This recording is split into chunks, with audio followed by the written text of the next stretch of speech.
दोस्तों नमस्कार। 28 जनवरी को अजीत पवार की एक प्लेन क्रैश में डेथ हो गई। प्रोमिनेंट लीडर थे महाराष्ट्र के।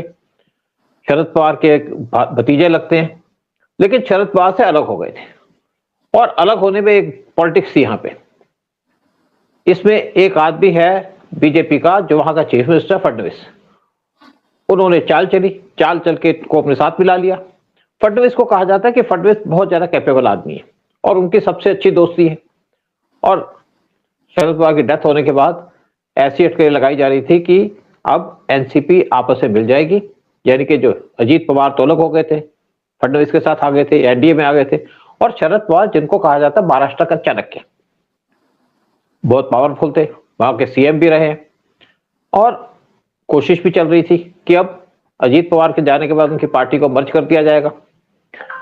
लेकिन फडणवीस ने एक और चाल चल दी। अब आज का जो चाणक्य है महाराष्ट्र का, वो है फडणवीस। जब 2019 के इलेक्शन हुए थे महाराष्ट्र में, तो बीजेपी को मेजोरिटी नहीं थी, बीजेपी की वहां पे इतनी पावर नहीं थी। तो उस टाइम पे शरद पवार पीएम मोदी से मिले थे पार्लियामेंट के हाउस के अंदर, और कहा कि भाई हम आपको सपोर्ट देना चाहते हैं, सिर्फ दो कंडीशन है, सुप्रिया सुले को एग्रीकल्चर मिनिस्टर बना दो और फडणवीस को वहां का सीएम ना बनाओ।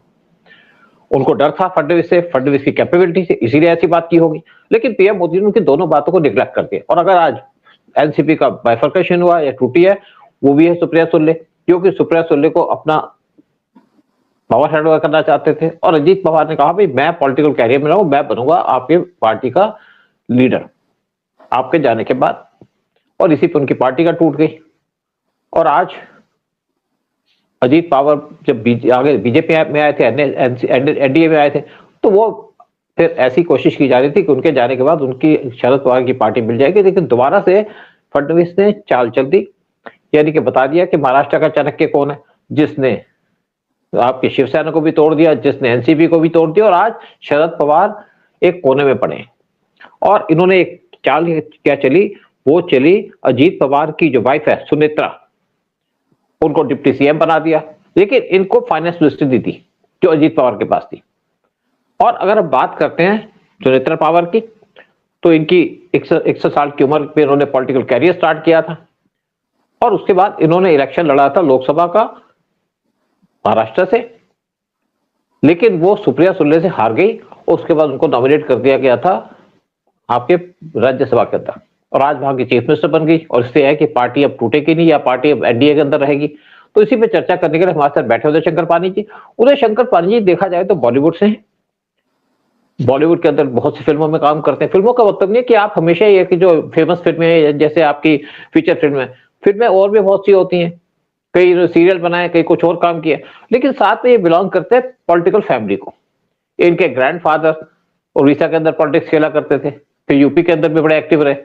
और आज जो उदय शंकर पानी है, बहुत सी चीजें जानते हैं, अपनी अंडरस्टैंडिंग है इनकी पॉलिटिकल सिचुएशन की।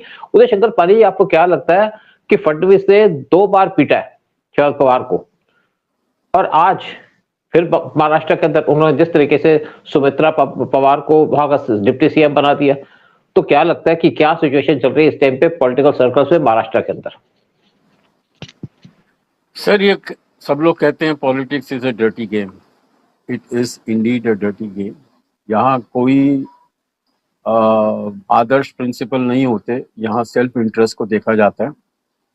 और मुझे तो पहले ये लग रहा था कि भाई इनके अंदर कोई फर्क नहीं है अजीत पवार और शरद पवार जी के बीच में। लेकिन आज जो हुआ है, इसमें क्लियर हो गया कि दो फैमिली के बीच में जबरदस्त राइवलरी है। क्योंकि सुमित्रा पवार जो हैं, वो भी एक पॉलिटिकल फैमिली, उनके पिताजी, उनके भाई वेरी प्रोमिनेंट लीडर्स। तो अब उनको मदद मिली, जो जैसा आपने सही कहा कि महाराष्ट्र में शरद पवार को अगर चाणक्य कहा जाता है, तो वो एक्चुअली बताऊं मैं, वो छोटे चाणक्य हैं। उनसे बड़ा चाणक्य है Fadnavis. Very shrewd and is a go getter. जो उसके मन में आ गई भाई साहब, वो पता नहीं कैसे मैनिपुलेट करके वो अचीव कर लेता है। तो अभी जो अब अभी आपने ये देखा कि भाई जैसे ही इसको जिस दिन शपथ लेनी थी, जो वो भी बड़ा अजीब लगता है कि आपकी 13वीं भी नहीं हुई, 3-4 दिन भी नहीं हुए, आपके अगले दिन ही आपने इनको चीफ मिनिस्टर बना दिया। बड़ा अजीब लगता है, जो हिंदू धर्म में ये बड़ी अनयूजुअल बात है, ऐसा होता नहीं है। उसको वो बना देना, और शरद पवार ने अटेंड नहीं किया स्वेरिंग इन सेरेमनी, और वो जो उनकी बेटी है वो वहां से भाग गई, महाराष्ट्र छोड़ के भाग गई। वो ये कह के भाई नहीं, मुझे शीत का वो विंटर सेशन चल रहा है पार्लियामेंट का, so I have to go there. No, they were both very upset. उनको लगा था, शरद पवार को लगा था कि जो वो करना चाह रहे हैं कि अपनी बेटी को जो फोरफ्रंट में लाना चाह रहे थे, अब मौका मिला है। अब मौका मिला है, जो एक एक्सीडेंट हो या मर्डर हो, जो भी हो, but it's a very suspicious thing, you know. ऐसा जब भी होता है तो उसके दो पहलू होते हैं। तो उनको एक मौका मिला कि शायद ये अपनी उनकी बेटी शायद आ जाएगी फोरफ्रंट में। Now she will take charge of the party, और फिर ये दोनों पार्टियां मिल जाएंगी। सर, ये तो झूठ है, मैं बता रहा हूं आपको, जो मेरी खबर है महाराष्ट्र की, ऐसा कोई भी प्लानिंग नहीं था कि ये दोनों 12 तारीख को मर्ज करने वाले थे, बिल्कुल भी नहीं। ये झूठ बोल रहे हैं शरद पवार। वो तो वैसे ही झूठ बहुत बोलते रहते हैं, he is a hardcore politician, तो उनको झूठ बोलने से कोई बुराई नहीं है, उनको तो चलता हूं उनके हिसाब से। तो I don't think there was any reason of their coming together. वो बिल्कुल भी नहीं होने वाला था। हालांकि अजीत पवार की पार्टी का परफॉर्मेंस बहुत खराब हुआ, उनकी वाइफ जिसने इलेक्शन लड़ा था वो भी हार गई थी आके। So there he had a setback, but joining together would have meant losing his identity. Uday, एक मिनट में आपको यहाँ पे थोड़ा सा करना चाहूंगा। वो तो बात ठीक है, लेकिन अब तो चांस था ना, अजीत पवार की डेथ के बाद ये तो पॉसिबिलिटी थी दो पार्टी आपस में मिल जाए, क्योंकि दोनों ही बड़े इंपॉर्टेंट लीडर थे। तो ये पॉसिबिलिटी हो सकती थी कि वो कोशिश कर रहे थे कि पार्टी मिल जाए, क्योंकि सुनेत्रा जो पार्टी है, पवार है, इनका कोई पॉलिटिकल खास एक्टिविटी नहीं थी, एक्टिव नहीं थी पॉलिटिकली। सर, वो चीफ मिनिस्टर भी कौन बनता है, जैसे लालू की बीवी बन गई, तो उनके एडवाइजर्स होते हैं, वो लोग गवर्नमेंट चलाते हैं। तो अभी she is there with very able assistants and associates political, जो वो गवर्नमेंट चलाने में इनकी मदद करेंगे। सुमित्रा कुछ अभी ठीक है नहीं आई हैं, और वैसे भी अभी दुख से उभर रही हैं, जाके इतना बड़ा ट्रेजेडी हुआ उनका जाके। So I think the situation has been calm, और सब कंट्रोल में है, और फडणवीस जी ने मैनिपुलेशन बहुत अच्छी की है उनकी, एंड वापस बागडोर उनके हाथ में आ गई है। अच्छा, एक और बात बताएं, आपने इसके फादर के बारे में कहा। सुमित्रा के जो फादर थे उनका नाम है बाजीराव पाटिल, और शरद पवार के क्लोज थे। उनका जो ब्रदर है उनका नाम है पदम सिंह बाजीराव पाटिल। और ये जो पदम सिंह है, इन्होंने सुमित्रा की इंट्रोडक्शन कराई थी अजीत पवार के साथ, और उसके बाद इनकी शादी हो गई थी। उनका इसमें रोल जाता बनता है। 1985 में इनकी शादी हो गई थी, और ये एक्चुअली कुछ सोशल काम कर रही थी, ऐसे नहीं घर में बैठी थी, क्योंकि इनके हस्बैंड पॉलिटिक्स में बड़े एक्टिव थे, तो ये सोशल काम कर रही थी, और कुछ विलेज के अंदर को अडॉप्ट करके रखा था, वहां पे फार्मिंग का काम करती थी। लेकिन मेन बात है, और एक बारामती हाईटेक टेक्सटाइल पार्क, वो 2008 में खुला था। उसके अंदर 65 एकड़ की फैसिलिटी है, जहां पे 15,000 वर्कर्स काम करते हैं, और ये उनको देख रही थी, जहां पे वीविंग और प्रिंटिंग का ये यूनिट्स खड़े हुए हैं, यानी कि शुरू से बड़े एक्टिव रही हैं अपने सोशल रोल के अंदर।